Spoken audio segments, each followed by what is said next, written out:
Hello and welcome to Nico's After Effects quick tips and tutorials. Today we're going to show you how to render out your animations through After Effects using the timeline. This is your timeline, and this section here is called the time ruler, and this is your time indicator. This tells you where you are within your timeline. And the important thing to note is this area right here. This is actually your work area. This is your start area, and at the end is your, let's see if it'll pop up, but that would be the, it's the end work area. And wherever these things are located, this will be considered your endpoints and your endpoints. And After Effects, when you click on render, will render anything that's inside this work area.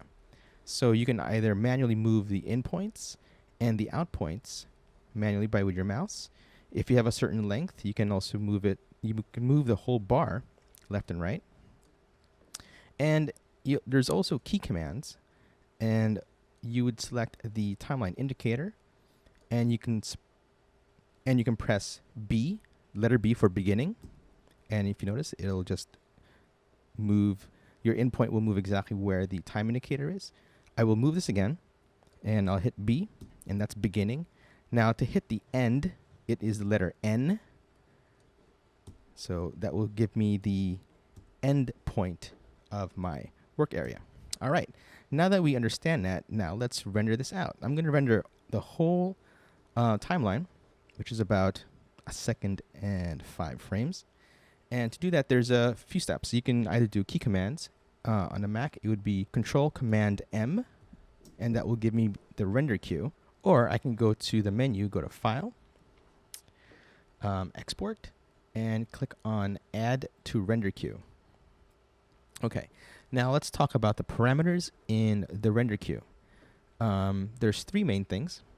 One is your render settings over here, your output module, and of course the output to. Let's start with the output to.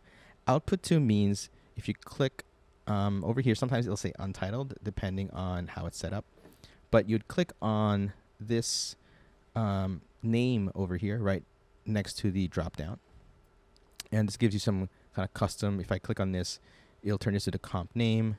If I click on this, it'll give me the dimensions of it. So there's some presets here, and you can also create your own. If I click on comp name and date, it's going to give me, today's date, time, etc. By default. So I'm just going to click on comp name. Well, I'm going to rename it. So I double click it, and now I can set where I want it to be saved. I'm going to put it on the desktop for now, and I'm going to name it Smoke Render. Okay. I'll also put the date. I like to do my naming conventions as 2017 dash 9 dash what's today, 14 and underscore. All right, click OK. Now let's look at the render settings.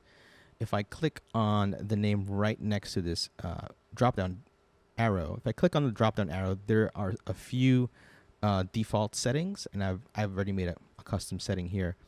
But if I click on the name, I get this window for your render. So usually, if you want to have a best quality, you put it at best, and you want to put it at full resolution. Right now, my full resolution is 1920 by 1080, and that means that's at full. If I do half, you'll see my resolution will go to half, so it'll be 960 by 540. But I want it to be full. And frame rate, this is important. I want to use my comps setting. My comp is using 24 frames. Oh, I want to leave it at that. And you can see here the start points and end points and the duration. You can customize it, but I wanted the whole sequence, so I'm going to leave that alone. And of course, you have an option here where it says time span. Sometimes you have a designated in and out points, and then you want to keep it, but then you want to make a render of the whole thing. And sometimes you can select by default length of comp. And that means it's going to render your whole sequence from the beginning to the very end. All right, now I'll click OK. And this is the most important part, the output module. Again, at the drop-down menu here, you have some default settings. And these have to do whether you want to make image sequences, different codecs, and you can make your own template if you're used to having certain specs all the time. And usually, so if I click on this, I can customize it. Where is there it is. So this pops up, output module settings. And usually for whether you're on a Mac or on a PC, I think it's both of them have the animation codec. So if you really want high quality renders and also a little faster, I've noticed that if I render stuff compressed, whether it's H.264, right through After Effects, it takes a little bit longer to render. So usually I'll render animation. And to do that, I'll click on QuickTime. I'll click on Format Options. And I'm going to change this to Animation. Animation is a codec that both the Mac and PC have. And this is also important. This is called video channels. And I'll explain that in a minute, or at least after the render. But right now, let's just put it to RGB alpha. And if you notice, once I did that, the millions in colors became just a million. It's limited. And this doesn't really matter because we're doing RGB. Now I'm ready to click OK and then click on render. And that would be right here on your right. So if you click on render, this animation should start rendering from the very beginning frame of 0 to the end frame of, like, I think a second and a couple of frames. Here we go. That was fast. That's because things were already pre-rendered. And usually you'll hear a chime. And if you want to check out where it rendered and how to get there quick, you can just click on this arrow, this drop down, and you'll see there's a link, or at least a hyperlink here. Click on that, and it'll bring you to the desktop or a window, and it'll show you a render. And here it is. Let's play it. And there it is. Let's turn this off. All right. So right now, this is a high-res render. And if you have a slower machine, you may not get this to play back real time. Right now, it's opened up in QuickTime. And if I do Command-I, I can see information.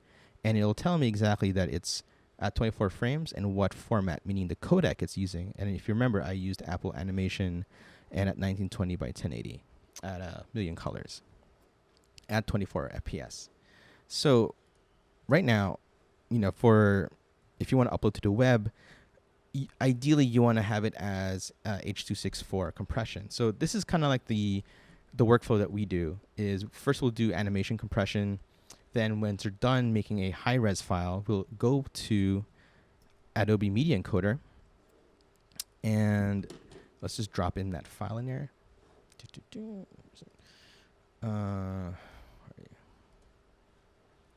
Users. Desktop. So here's my file. You just have to drag it in the queue. Here's another queue. And there are some default settings. I would just click on the default H.264 over here. And I have options again. There's templates here, and there's tons of different formats that you could select. And usually I just pick, to match high bitrate. And then same thing, output file. I'll click on this and then select where it'll download, where it'll render. And I'll just turn this to, I'll just say this is H.264. And there's no render button, but there is a play button, and that will start to render. So I'll click on play. And that's done. Okay, so let's look for a render on the desktop. And here it is. You can compare the compression. The animation compression was around 5 megs. And then with the H.264, we got it down to less than half a meg, which is very good. So if I play it back, looking good. So last thing I want to show you is these things called alpha channels. This is important because there's times that say you want to comp something. So right now, this thing that we rendered is on black, but this file has an alpha channel, meaning that it's transparent. And that's indicated, if I go back to my timeline, there's this box here. It says toggle transparency grid. So if I click on this, it's going to show me the transparent background that exists, right? So that means that I can put this on top of anything, and it's going to be composed on top. Now, if this is already rendered, but for example, if I did this from scratch and I was doing my animation in After Effects, and I want to render my animations and turn into one QuickTime with the alpha channel, this is where the important thing about the codecs come in. So let's render this. Let's go to our render output module. So this is important. Make sure that when I click on, let's go back to animation compression. Make sure that the channels is selected to RGB plus alpha, and make sure that your depth is at millions of colors plus. All right, and then of course keep this as matted, and then click OK, and I'm gonna hit on render.